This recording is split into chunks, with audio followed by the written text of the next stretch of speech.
Саламатсыздар, урматтуу менин каналымдын көрүүчүлөрү. Сиздерди каналдан көргөнгө абдан кубанычтамын. Анан бүгүн кайра эле ошо кичине жаңылыктарды көрөлү. Согуш майданында алта жүйнө жүзүндө серепчилер эмне деп атат? Кайсы негизи конфликт аябай баарынын кулагында.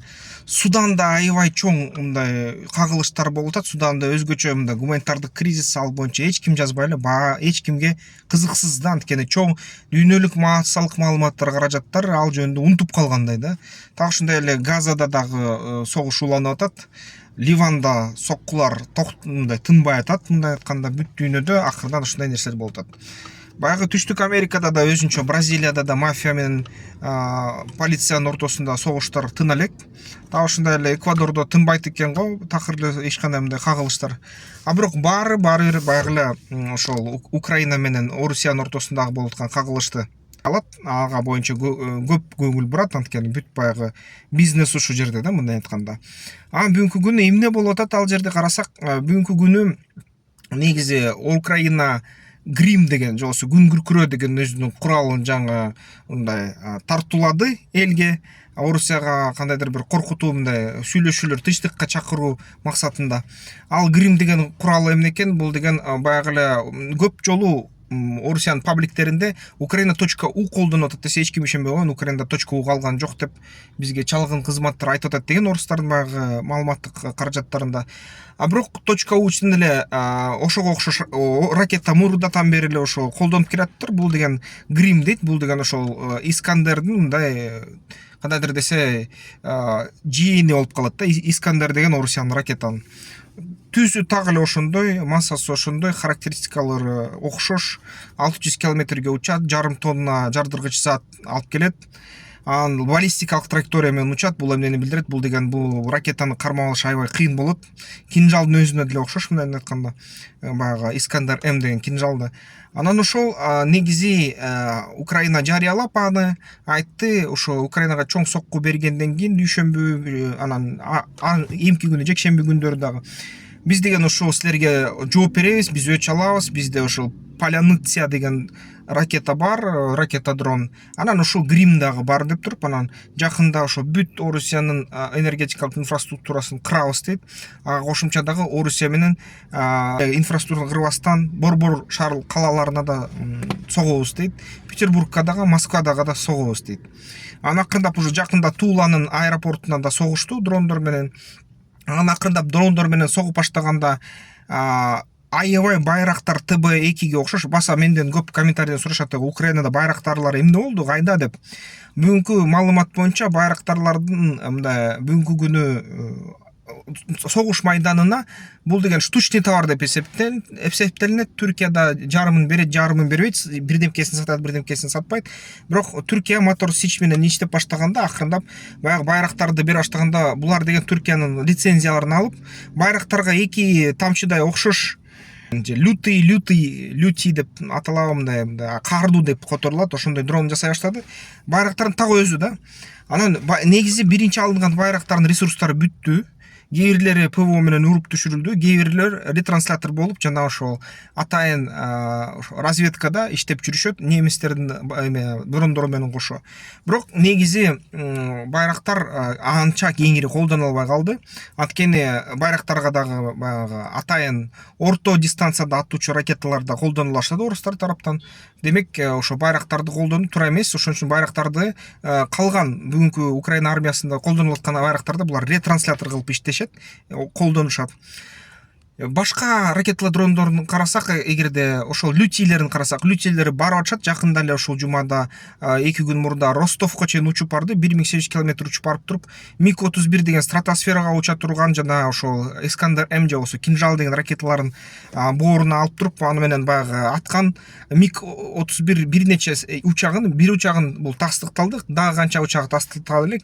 Ошол лютий дрон менен, байрактарга окшош дрон менен согушту дагы, жардырышты. Ушундай алып барып жатышат украиндиктер. Демек жооп ушундай да, байрактар кайда деген сөзгө. Анан дагы кошумча эгерде алсак, бүгүнкү күнү ушу Украинада базаларды өрттөдү, кайсы жерлерде Сейм деген суунун тегерегиндеги 3000 Орусиянын аскерин куурчап алып, логистикасын кесип, кууратып, акырындап жемелеп, кемирип атат. Украина армиясы аны жок кылганга аз калып атат. Бир аз алар дагы эле бар, дагы эле баягы өмүрү бар, бирок алардын баягы снабжениясы болбой атат, курал жетишпей атат. Анан аларды украиндар ушундай казанга капкапка жабылып алышты. Так ошондой эле Орусиянын аскерлери Покровскдон кирип туруп, Покровскдун боорундагы турган Украинанын аскерлерин ошондой эле котел капканга жаба баштады. Жакын калды ал нерсе. Ошол жердеги желдеттер кетпей койсо, алар да ошо казанга жабылат. Казанда жабылгандан кийин анан ушул кырылат да. Анан ушулар кеңешмеселери боюнча ушул желдеттерди чыгарсакпы дейт да, ошо баягы Покровскдун астынан деген. Покровскду акырындап берип атышат да. Шебекинада да ушундай болуп атат. Баягы Белгород областында так ошондой эле Украинанын кичинекей ДРГлери кичинекей топтор менен кирип Шебекинага кирип, Курска, Брянска кирип, акырындап Белгородтан Курстан Брянскка шаарларды жемелеп тиштегилеп атат, трассаларды жемелеп атат. Мисалы үчүн Е38 трассасын алып алып туруп конвойлорду аткылап атышат украиндиктер, ДРГлар. Албетте Орусиядагы ага баягы кээ бир засадасы коюп, кээ бир ушундай ДРГлар засадага түшүп, аябай чоң кырылып кетип атат украиндиктерди. Ушул жумада дагы аябай көп жоготуулар болду Украина армиясында дагы. Андан сырткары ошо бүгүнкү күнү кайра мобилизация жөнүндө сөз айтыла баштады. Украиналык пабликтеринде кайра мындай кичине баягы Курска киргенден кийин сонун баягы духу көтөрүлүп калды эле. Биз жеңип атабыз, биз жеңүүгө шанс пайда болду, биз деген баягы согуштагы болгон настроенияны өзгөрттүк, биз деген алдыга жылып атабыз, жакшы болуп атат деп айткандай боло баштады эле. Анан эле кайра бүгүн бир аз мындай хандыра башталды да, мындай депрессия кандайдыр бир духу түшө баштады.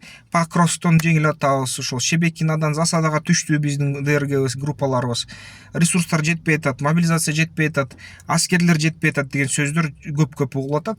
Анан негизи ушу бүгүнкү күнү бүт жаш балдар, 3 миллионго чейин жаш балдар, 6 миллионго дейт кээ бирлер, Украинадан качып чыгып Европага согушка катышпай.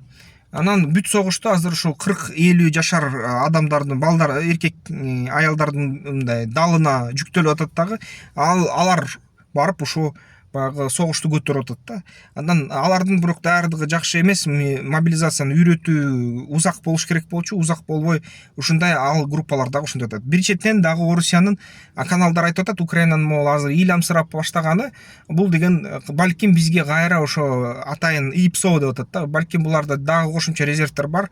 Булар бизди жөн эле акырындап баягы кайра ушинтип алдап атышат. Курска киргендин астында так ушундай алдашкан, ыйлактап атып, анан бир малда Курска кирип келишкен деп Орусиянын каналдарында айтып атат да, ишенбегиле деп өзлөрүнө. Орусияда болсо резервдер бар, резервдер мобилизация жүрүп атат.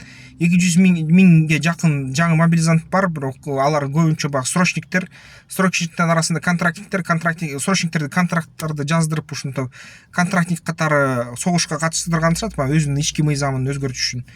Бүгүнкү күнү танктары Орусиянын мисалы үчүн 100%нан 40% керектелди. Авиациянын 100%нан 30% мисалы үчүн согушта жешилди, жок кылынды. Ошон үчүн Орусияны азыр эле жеңе калабыз дегендер бул туура эмес болот да. Анан Орусиянын топливалык инфраструктурасын алганда 100%дан 20%на эле кедерги тийгизди ушул атакалар. Демек ошол эгерде Орусиянын духу ордунда болсо, мындай жеңиш кыйын да. Дагы буларды жеңиш үчүн дагы бир 8 жыл керек да. 8 жыл тынбай НАТО өлкөлөрү бүт Украинаны жардам берип, Украинага кошумча аскер киргизип согушса, ошондой 8 жылдын ичинде жеңиши ыктымал да. Же болбосо баягы Орусиянын ичиндеги элиталардын өзү чарчап кетип, койгула Путинди алмаштыралы, бул согуш токтотолу деген чечимге келсе, ошондо да гана дагы жеңиш болуп алат. Эгерде жок, духу көтөрүлүп туруп, баары бирдей болуп туруп, жок, биз деген баары империялык адамбыз, империялык элбиз, биз деген ошол мурунку Советтер Союзун курабыз, канча киши өлбөсө мейли, баары туруп беребиз десе, 8-10 жыл спокойно кайра согушат да. Ушундай абал болуп жатат. Анан Орусиянын бүгүнкү дагы амалдары табылды. Мисалы үчүн дрондорго жаңы частоталарды колдоно башташты. Андан сырткары Орусиянын дрондорунун дагы Герань деген ирандык шахетке окшогон дрондор, Герань деп аталышпады, ирандыктар дейт, баары түзмө-түз Иранды жасалат. Ошол Елабугада да жасалат, Татарстанда. Ошол дейт дрондордун баягы ички программалык обеспечениясы өзгөрдү дейт. программалык обеспечение өзгөрүлүп, балар баягы рэптерге, жаңы натан рэптерине каршылык көрсөтө баштады деп айтып атышат украиналыктар. Андан сырткары Украинада да кайгылуу окуясы болду. Жаңы алып келинген 6 F-16 учактын бириси уруп түшүрүлдү. Ал эми баягы учагы баягы Moonfish деген бул деген ай балык деген кайман ат менен белгилүү болгон ушул пилоту кайтты. Аны дагы Орусиянын ПВОсу урган жок дейт. Орусия массалык баягы атака кылып атканда жекшемби күнү ошол дрондорго аңчылык кылып алар менен баягы салгылашып аткан кезде, ошондо асмандан уруп туруп аткан кезде ошол самолетто же техникалык кандайдыр бир мындай туура эместик чыгып кетти. Аны ошон үчүн бузулду деп атышат. Же болбосо ошо баягы өзүнүн Patriot системалары дрондорго атып атканда кокусунан баягы жардырып тилип кетти деп Украина депутаттары да айтып атат. Же болбосо баягы Украинанын өзүнүн ички бөлөк өздүк деген системалары балким иштебей калышты. Ошол системалары жакшы иштебей, өзүнүн самолетун тааныбай, ПВО өзүнүн самолетун согуп салды деген ойлорду айтылып атат. Эми ал боюнча эч кандай расмий маалымат жок. Америка Штаттары айтат, биз аябай баягы ошол украиналык F-16 пилотторун окутканга сыймыктанабыз, ушундай кандайдыр бир салым кошконубузга. Бирок азырынча техникалык маалымат бүт Украина тарапта биз аны эчтеке дей албайбыз деп коюшту да. Ошондой биринчи F-16 бузулду, бирок 15 миллион рубль эч ким албайт окшойт. Орусиядан анткени мындай өзүнөн өзү бузулуп кеткендей болуп атат да. Далил жок да, бирөө ракета урган деп. Ошондой приз Орус армиясы ошо F-16 учагына койгон болчу. Негизи ошо Орусияда баягыдай эле аябай баягы тактикалык курстан чыккан элдер, Зоя Космодемьянская, жаш гвардиянын мүчөлөрү партизанчылык кылбай, ушу баарын кырбай, өзүнүн баягы аялдар, улгайган карыялар, жаш балдар курал көтөрүп өрттөбөй ушул украиндиктерди ушундай чыккынчылык кылды деп айтып атышат. Орусиянын телеканалдарында эми силер өзүңүздөр көрсөңүздөр керек, ошол телеканалдарды көрсөңөр. Аны айтып атышат, ушул чыккынчылар Курстан качты, Курсту берип салышты душманга, өзүлөрү чыккынчы экен. Ошон үчүн Курстун элин эгерде келсе баарын түрмөгө отургузгула дейт, же болбосо баарын ошо атып салгыла дейт, же болбосо ошо эгерде ошо Курста эл калса, аларды аябагыла дейт, каптарды түшүргүлө, атомдук бомба жардыргыла, жок кылгыла деп ушундай пропагандисттердин кээ бирлери айта баштады да орусиялык каналдарда. Адам жегич мындай идеологияда угулат негизи. Анан Курста албетте баягы өз эли Украинанын гуманитардык жардамын ала башташты Суджадан. Суджадан алып, анан мактана башташты. Бул жакшы, сылык балдар экен, жакшы сууну берет.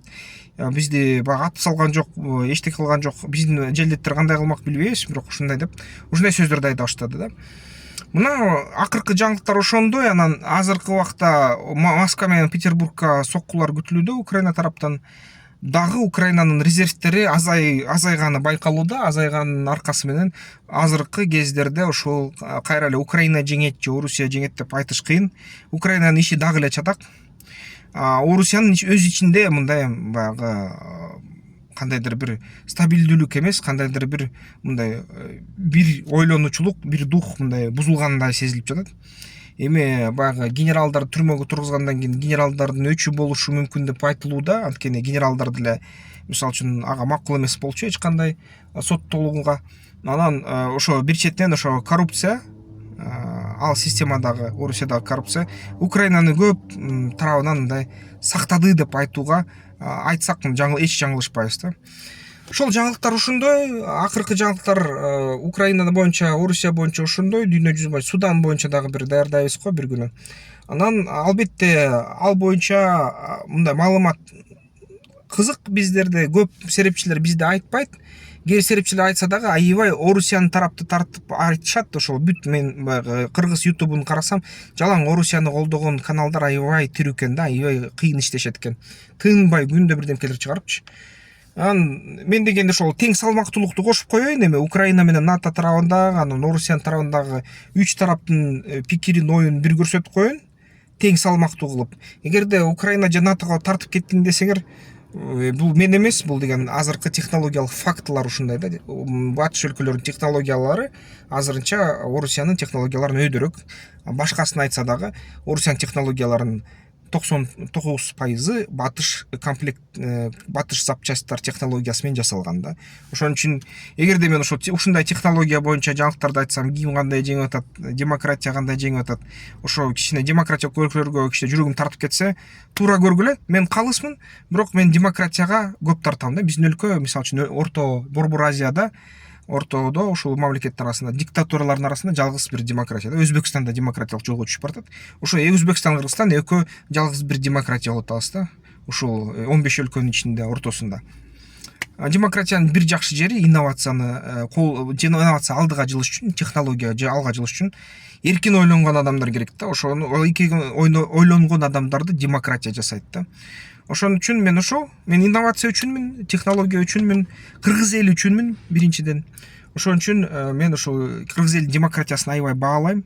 Биздин эгемендүүлүк күнүбүз өттү. Бүгүн ушул эгемендүүлүк күнүбүз дагы бир күнүбүз болгонуна аябай сүйүнөм. Ошондой да. Ошон үчүн демократиялык өлкөлөрдүн кандайдыр бир жакшы жетишкендиктери болсо, ал жөнүндө айтам. Демократиялык эмес өлкөлөрдүн жетишкендиктерин башка каналдар мол айтууда да. Ошол кандай ойлойсуңар, эмне дейсиңер, эмки ошо байланыштардан, эмки видеолордон көрүшкөнчө. Эгерде менде мен айткан сандарга же болбосо маалыматтарга тактык эмес болуп калса, комментарийлерден тууралап бериңиздер. Анткени баарыбыз пендебиз. Эгерде мындай бир мээде, эгерде кагаз көз алдыда турбаса, кээде сандарды унутуп коюшубуз мүмкүн. Тууралап койсоңор, бири-бирибизди мындай байытабыз, маалымат менен бири-бирибизди күчтөндүрөбүз да. Ошон үчүн комментарийга тууралаган маалымат жазып койсоңуздар, аябай ыраазычылык билдирем. Сиздер бизнес план жазганды үйрөнгүңөр келеби? Бизнес план жазып, андан кийин өзүңөрдүн жаңы ишкерчилигиңерди баштаганга же көбөйткөнгө, чоңойтконго инвестиция банктардан, инвесторлордон алгыңар келеби? Эгерде ооба десеңиздер, анда бул QR код менен киргиле. Ушул QR код боюнча сиздер бүт маалымат аласыздар жана ошо мен берип жаткан, мен атайын даардаган сиздер үчүн кыргыз тилинде бизнес план жазуу боюнча курсту өткүзсөңөр болот да. Ошол бизнес пландоо курсун өтүп туруп, өз аракетиңиздер менен, өз күчүңүздөр менен сиздер өзүңүздөргө бизнес план жазсаңар болот дагы. Аны дагы тейлөөгө айланса болот. Баягы айыл жергесинде банктардан, жергиликтүү банктардан бизнес план бизнеске алыш үчүн аяктан колдонсо болот ал билимиңерди. Эң негизгиси мен сиздер үчүн, өзүңүздөр үчүн ушуну берип атам. Өзүңүздөр үйрөнүп алып туруп, өзүңүздөр ушул бизнес план жазып, акча өлтүрүп инвесторлордон, банктардан алып, ишкерчилик баштап, байып кетиңерди өтө каалайм. Ошон үчүн ошол сиздерге ошо кыргыз тилинде бизнес пландын жазуунун эң негизги билимдерин ошол курсумда берем. Ошо QR коддон өтүңүздөр, каттоодон өтүрүңүздөр, бизнес планды жазып үйрөнүп, акча таап, инвестиция таап, ишиңизди баштап байыңыздар.